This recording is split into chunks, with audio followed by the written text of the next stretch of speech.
एक मुलाकात ऐसी शख्सियतों के साथ जिन्होंने दिया है अपने जीवन को एक नया मुकाम। रूबरू कराएंगे ऐसी कुछ हस्तियों के साथ एक खास शख्सियत के साथ मुलाकात जयदेव पटेल के साथ नंबर 1 इंडिया न्यूज पर। नमस्कार व्यूअर्स, मैं जयदेव पटेल और आप देख रहे हैं नंबर 1 इंडिया न्यूज। आपका एक बार फिर स्वागत है एक खास शख्सियत के साथ मुलाकात प्रोग्राम में।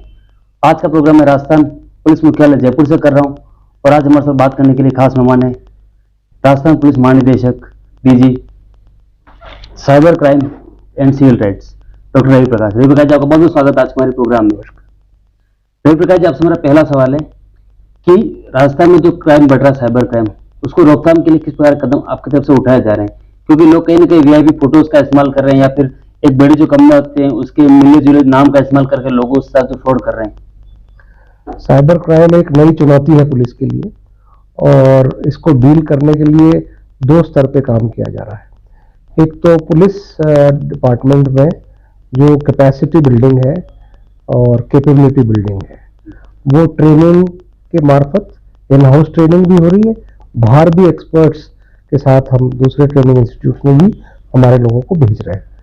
इसके अलावा अभी आपने देखा होगा कि राज्य सरकार ने हर जिले में एक साइबर क्राइम पुलिस स्टेशन गठित कर दिया है। उसकी ट्रेनिंग और उसकी इक्विपमेंट और वो सब अब जल्दी शीघ्र ही ग्राउंड पे शुरू हो जाएगा।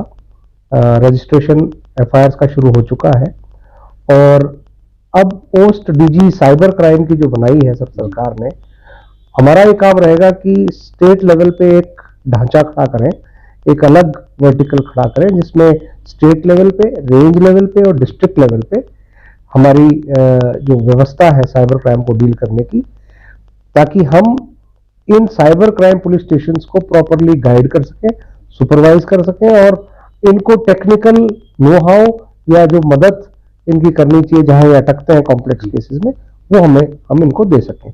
दूसरे स्तर पे है जागरूकता लोगों की बढ़ाना। देखिए, इसमें सबसे बड़ा है बचाव ही उपाय है। अगर लापरवाही कोई कर रहा है, जैसे सड़क पे कोई चल रहा है और सड़क पे अगर बाएं चलने के बाद कोई दाएं चलता है तो एक लापरवाही स्वरूप उसका एक्सीडेंट हो सकता है, या ध्यान कहीं और है तो गाड़ी से एक्सीडेंट हो सकता है। इसी तरह हमारे जो डिवाइसेस हैं, विशेषकर आजकल स्मार्टफोन्स हैं, वो इतने वनरेबल हैं। ये जो साइबर क्राइम अपराधी हैं, इन्होंने इतनी महारत हासिल कर ली है कि ये एक साइकोलॉजी व्यक्ति की पढ़ लेते हैं और उसी हिसाब से ऑपरेट करते हैं। और कोई ऐसा इस तरह से बात करेंगे, आपको कोई लिंक शेयर करेंगे, कोई ओटीपी शेयर करने के लिए कहेंगे, और कई बार लोग इनके झांसे में आ जाते हैं। कई बार देखिए लालच की बात भी होती है। अगर मार्केट रेट ऑफ इंटरेस्ट कोई एक्स है और कोई 4x दे रहा है तो आपके कान खड़े हो जाने चाहिए। 4x कोई नहीं दे सकता, तो आदमी को लगना चाहिए कि ये कोई ना कोई स्कैम है, कोई फ्रॉड है। Anything out of the normal जो मार्केट में चल रही है या बहुत ही अबनॉर्मल चीज है, एक आम व्यक्ति को समझना चाहिए कि ये इसमें कोई स्कैम या फ्रॉड है। तो जागरूकता बहुत इंपॉर्टेंट है, पब्लिक अवेयरनेस बहुत इंपॉर्टेंट, जिसपे भी पुलिस विभाग और बैंक्स भी काम करते हैं, दूसरे जो संस्था है वो भी काम करते हैं, एनजीओ भी काम करते हैं।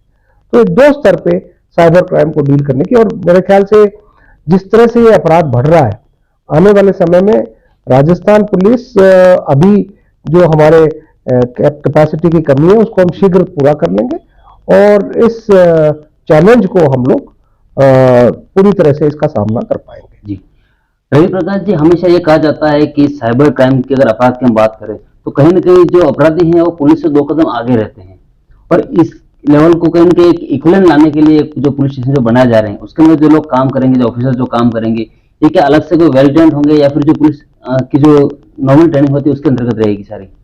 देखिए, आज भी बेसिक ट्रेनिंग में कांस्टेबल्स को भी और ऑफिसर्स की भी, सब inspectors, RPS officers, even IPS officers की बेसिक ट्रेनिंग में आजकल साइबर क्राइम का मॉड्यूल है। तो उनको कुछ बेसिक आइडियाज हैं कि साइबर क्राइम क्या है और उसको कैसे डील करना है।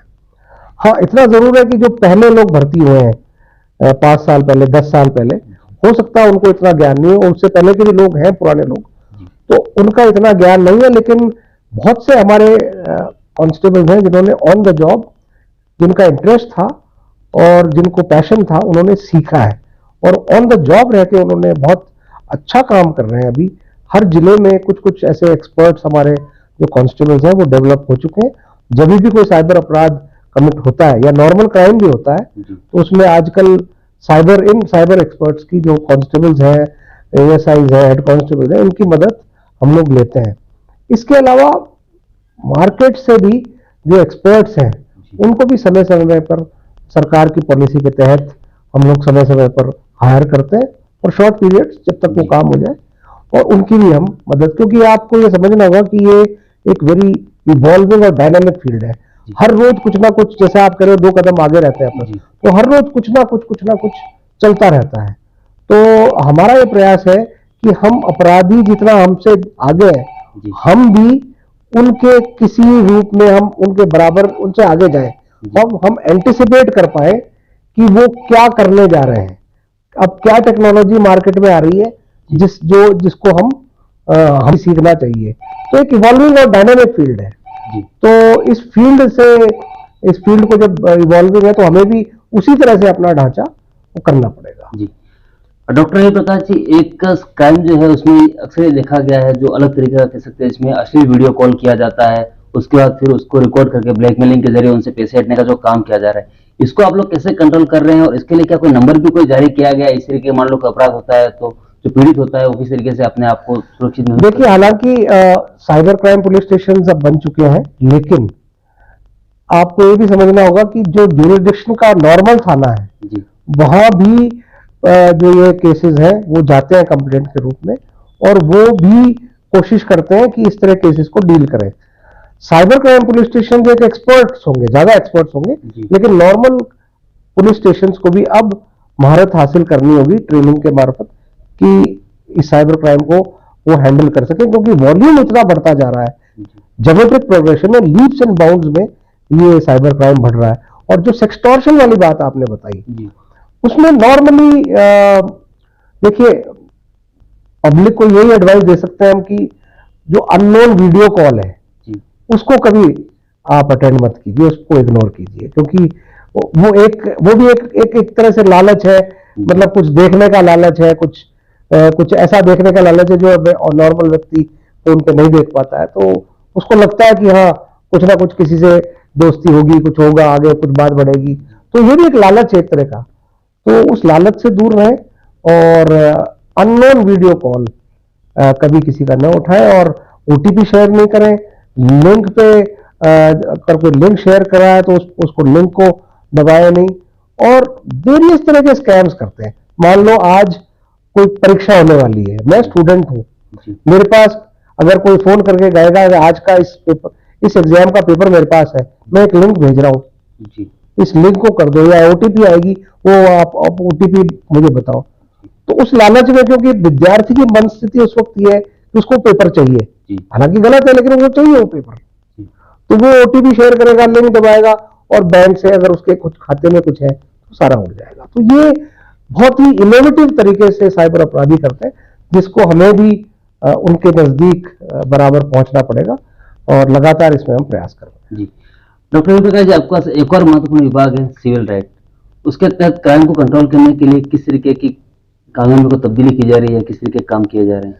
देखिए, राज्य सरकार ने 2019 से एक बहुत बड़ा कदम उठाया फ्री रजिस्ट्रेशन का, यानी जो भी, हालांकि कानून में ये बाध्यता है लेकिन अक्सर काम बढ़ने के चिंता में पुलिस स्टेशन पे ये मुकदमे दर्ज नहीं किए जाते हैं। लेकिन राज्य सरकार ने ये 2019 जून में ये निर्णय लिया कि जो भी पुलिस स्टेशन में जाएगा व्यक्ति, पीड़ित व्यक्ति, और अगर केस बनता है, कॉग्निजेबल ऑफेंस है, तो वो दर्ज करना पड़ेगा एसएचओ को, और नहीं दर्ज करेगा तो उसकी परिणाम उसको भुगतने पड़ेंगे और एसपी के पास जाकर, एसपी के ऑफिस में भी वो दर्ज करा सकता है। तो इस स्थिति में क्या हुआ है कि अब हमारा जो रजिस्ट्रेशन है एफआईआर का, वो एक आम आदमी, और आम आदमी में सबसे कमजोर कड़ी महिलाएं, कमजोर वर्ग ये होते हैं, तो अब इनके केसेस दर्ज होने लग गए। क्राइम और अपराध में सबसे जरूरी बात है कि पहले एफआईआर दर्ज हो, तभी आगे बात बढ़ती है। एफआईआर दर्ज होते ही फिर सारा लीगल प्रोसेस शुरू हो जाता है। अदरवाइज वो कंप्लेंट के रूप में कोई अगर अपने दराज में रख लेता है तो उसका कोई हिसाब किताब नहीं है। तो एक तो बहुत बड़ा कदम ये हुआ। दूसरा कदम इन अपराधों को डील करने के लिए special investigation unit crime against women का सेल हर एक जिले में हेडेड बाय, पहले डिप्टी एसपी था और अब राज्य सरकार ने उसको अपग्रेड करके एडिशनल एसपी कर दिया। ये पूरे जिले में पॉक्सो के केसेस, महिला अत्याचार के केसेस और SC/ST के केसेस को ये एडिशनल एसपी सुपरवाइज करेगा, जिसको CR ब्रांच यहाँ मुख्यालय से उनके काम को सुपरवाइज करता है। जी रवि प्रकाश, आपसे मेरा एक आखिरी सवाल है कि राजस्थान में देखा जाए तो कहीं कि रेप के मामले बहुत ज्यादा बढ़ रहे हैं या फिर ये कि महिला उत्पीड़न के मामले बढ़ रहे हैं, तो ऐसे में आपको लगता है कानून में किस प्रकार को तब्दीली करने की जरूरत है या ऐसा कुछ एक स्ट्रिक्ट कानून लाया जाए जिसके तहत जो आरोपी हैं या जो अपराधी हैं उनको ये लगे ऐसा कृत्य करने से पहले 10 बार सोचे इस तरीके का कोई? देखिए, कानून तो मेरे ख्याल से पर्याप्त है। कानून में ऐसी कोई तब्दीली मेरे ख्याल से तो उसकी कोई अभी गुंजाइश नहीं है। लेकिन जो एग्जिस्टिंग कानून है सरकार के और नियम है, उनको अगर हम त्वरित रूप से लागू करना शुरू कर दें। देखिए, अपराध कब रुकता है? जब अपराधी को ये पता है कि इसमें मैं तुरंत पकड़ा जाऊंगा और तुरंत मेरा चालान पेश हो जाएगा और कोर्ट से तुरंत सजा हो जाएगी और सजाएं होने लगेंगी, तो उसको लगता है कि मैं पकड़ा जाऊंगा। अगर उसको ये डर नहीं है कि मैं पकड़ा जाऊंगा और सजा हो जाएगी, तो सजा नहीं होगी और कोर्ट का लंबा प्रोसेस चलेगा, तो फिर वो उसको डर नहीं रहता, वो अपराध पे अपराध कमिट करता रहता है। तो हमें अपनी इन्वेस्टिगेशन जल्दी करनी है। और मैं आपको बताते हुए खुशी है कि हमारे यहाँ पहले जो करीब करीब 200 दिन लगते थे FIR के इन्वेस्टिगेशन में, महिला अत्याचार में अब करीब करीब 60 डेज में हम उस FIR का निस्तारण कर रहे हैं। मतलब कंप्लीट इन्वेस्टिगेशन करके उसको चालान करना तो कोर्ट में कर रहे हैं ताकि उसका लीगल प्रोसेस, उसका ट्रायल शुरू हो। और ये बताते हुए खुशी है कि जुडिशरी की तरफ से भी इतना कोऑपरेशन है कि पॉक्सो केसेस में बहुत से अपराधियों को फांसी की सजा हुई है, उम्र कैद हुई है, जीवन पर्यंत। यानी उम्र कैद वो वाली 14 वर्ष वाली नहीं कि वो जब जाएगा जेल में तो मरने तक, मृत्यु तक वो जेल में रहेगा। तो बहुत बड़ी सजाएं हैं जो अच्छी इन्वेस्टिगेशन के कारण न्यायालय को मदद मिल रही है कि वो उन लोगों को सजा, ऐसी सजा दे सके जिसमें पूरे समाज में एक संदेश जा सके कि भाई ये वाला अपराध करोगे महिलाओं के खिलाफ, बच्चियों के खिलाफ, तो ये सजा हो सकती है आपको, और उस सजा में आप फांसी की सजा भी ले सकते हो और जिंदगी भर आप जेल में भी रह सकते हो। जी रवि प्रकाश जी, आपने हमारे लिए समय निकाला, उसके लिए आपको बहुत बहुत धन्यवाद।